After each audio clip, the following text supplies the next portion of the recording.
باتیں چل رہی تھی، اسی سلسلے کا ایک اہم واقعہ ہے، سب کو معلوم ہے۔ ایک دفعہ ایک دیہاتی ایک بدو شخص آیا اور مسجد کے ایک کونے میں پیشاب کرنے لگا۔ صحابہ کرام اس کو منع کرنے لگے، لیکن اللہ کے نبی صلی اللہ علیہ وسلم نے کہا کہ اس کو چھوڑ دو۔ جب وہ شخص پیشاب سے فارغ ہوا، صحابہ کو اللہ کے نبی صلی اللہ علیہ وسلم نے حکم دیا کہ اس جگہ پر پانی ڈالو۔ اس کے بعد اس بدو کو اللہ کے نبی صلی اللہ علیہ وسلم نے سمجھایا کہ دیکھو مسجدیں اس کام کے لیے نہیں بنائی جاتی ہیں، بلکہ مسجدیں اللہ کی عبادت کے لیے، ذکر و اذکار کے لیے بنائی جاتی ہیں۔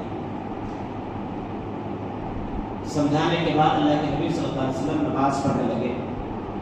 نماز سے جب فارغ ہوئے تو اللہ کے نبی صلی اللہ علیہ وسلم ہنسنے لگے اس بات سے کہ اس بدو نے اللہ کے نبی صلی اللہ علیہ وسلم کے اخلاق کو دیکھ کر کے دعا کی، اور اس دعا میں انہوں نے مانگی اللہ تعالیٰ تو میرے اوپر اور محمد صلی اللہ علیہ وسلم کے اوپر رحم فرما اور کسی اور کے اوپر رحم نہ فرما۔ یہ دعا انہوں نے مانگی۔ اللہ کے نبی صلی اللہ علیہ وسلم نے کہا کہ اس رحمتی تم نے اللہ تبارک و تعالیٰ کی رحمت کو سمیٹ دیا ہے، جبکہ اللہ تبارک و تعالیٰ کی رحمت عام ہے، بہت وسیع ہر چیز کے اوپر ہے۔ اس کے بعد وہ شخص متاثر بہت ہوا اللہ کے نبی صلی اللہ علیہ وسلم سے۔ آپ صلی اللہ علیہ وسلم کو انہوں نے دعائیں دی۔ اس واقعے میں جو چیز ہمارے لیے ہے وہ یہ کہ اللہ کے نبی صلی اللہ علیہ وسلم صحابہ کرام کی غلطیوں کو درگزر کرتے تھے اور معاف کر دیا کرتے تھے۔ بہت سارے واقعات آپ کو ایسے ملیں گے۔ یہاں پر مسجد کے اندر پیشاب کرنا کوئی معمولی چیز نہیں ہے، لیکن اللہ کے نبی صلی اللہ علیہ وسلم نے اس بدو کو معاف کر دیا اور اس کو نہ تو ڈانٹا، نہ تو دھمکایا اور نہ تو مارا، نہ ہی کوئی بری بھلی بات اس شخص سے اللہ کے نبی صلی اللہ علیہ وسلم نے کہی۔ دوسری چیز ہمارے لیے اس میں یہ ہے کہ مسجد میں جب ہم کسی شخص کو دیکھیں کہ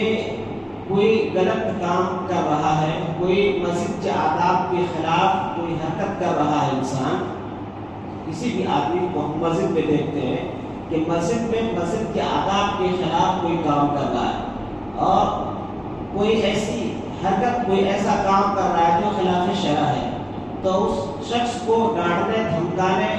اور اس کو جھڑکنے کے بجائے اس کو آرام سے نرمی کے ساتھ بٹھا کر کے اس کو سمجھایا جائے، تاکہ وہ شخص مسجد سے نفرت نہ کرے، ہم سے نفرت نہ کرے۔ بعض دفعہ ہمارے پاس کیا ہوتا ہے، ہمارے پاس کیا ساری مسجدوں میں بچے دوڑتے ہیں، چلاتے ہیں، کھیلتے ہیں، کوئی بڑا آدمی بھی کوئی غلط حرکت کر دیتا ہے تو سارے لوگ اس کے پیچھے پڑ جاتے ہیں، اس کو برا بھلا کہنا، اس کو ڈانٹنا، اس کو ادھر سے ادھر کرنا۔ تو اس سے کیا ہوتا ہے، اس سامنے والے آدمی کے دل میں مسجد کی ایک طریقے سے نفرت پیدا ہو جاتی ہے، ہم سے نفرت پیدا ہو جاتی ہے، پھر وہ مسجد کو آنے کے لیے سوچتا ہے کہ آنا ہے کہ نہیں آنا ہے۔ تو اس لیے مسجد میں ضروری نہیں ہے کہ انسان آئے گا تو سارے کو مسجد کے آداب معلوم ہے، نہیں معلوم ہے، بہت ساروں کو نہیں معلوم ہے مسجد کے آداب کیا ہیں، مصلی کے آداب کیا ہیں، جائے نماز کے آداب کیا ہیں، کیسے رہنا ہے، کیسے نمازیں پڑھنی ہے۔ تو کوئی آدمی اگر مسجد میں آ کر کے مسجد کے آداب کے خلاف کوئی کام کرتا ہے تو اس کو اچھے طریقے سے نرمی کے ساتھ بٹھا کر کے اس کو سمجھایا جائے، اس کو بتایا جائے کہ صحیح کیا ہے، غلط کیا ہے، تاکہ اس آدمی کے دل میں مسجد کی ایک جو عظمت ہے، مسجد کا جو مقام اور وقار ہے وہ بیٹھا رہے اور ہماری طرف سے اس کو ایک اچھا میسج جائے، اچھا پیغام جائے۔ اللہ تعالیٰ سے دعا ہے اللہ تعالیٰ ہم سب کو اپنے نبی جناب محمد رسول اللہ صلی اللہ علیہ وسلم کے واقعات کو، آپ کے اخلاق کو جاننے اور ہم سب کو آپ کے اخلاق جیسا اخلاق اپنانے کی توفیق عطا فرمائے۔ آمین۔ السلام علیکم۔